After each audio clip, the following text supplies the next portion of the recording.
તો કેમ છો ગાઈસ, આઈ હોપ કે તમે બધા મજામાં જ છો. આપણા બ્લોગ જોતા એ બધા મજામાં જ હોય.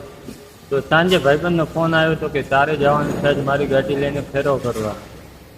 તો આપણે સવારમાં આવી ગયા છીએ લજે ચોકડી પાસે. જોયો ગાડી અંદર કંપનીમાં ભરાય છે. ગાડી ભરાઈ જાય એટલે બિલ આપે એટલે આપણે પછી નીકળશું સાપર બાજુ. તો મળીએ આપણે પછી. આપણી ગાડી ભરાઈ ગઈ છે, આપણે નીકળી ગયા સાપર બાજુ. તો આપણી ગાડી છે ભરાયેલી. ગાડી થઈ ગઈ હતી સવારમાં ભૂખી, તો આપણે ન ખાયું એને ભરાવી દીધું પેટ. તો ફાઇનલી ગયા છે આપણે આવી ગયા છે સાપરથી ફેરી પાછા લઈએ. હવે આપણે જવાનું છે આપણા ઘર બાજુ. આપણે હવે જઈશી લજે ચોકડીએ.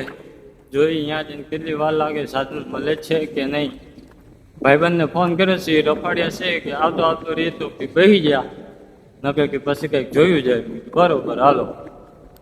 10-15 મિનિટ લજે બેઠા પછી આવી ગયા હતા આપણા બધા બંકા. પછી તો એમને કર્યો થોડો ઘણો નાસ્તો. પછી તો હું મારો કલેજો ને એ બધા નીકળી ગયા હતા ઘર બાજુ જવા માટે. પછી તો આવી ગઈ હતી મિતાણા ચોકડીને પી નાખ્યો શેરડીનો રસ. ઓલો કે પૈસા મેં દીધે મારો સીન લેજે હો.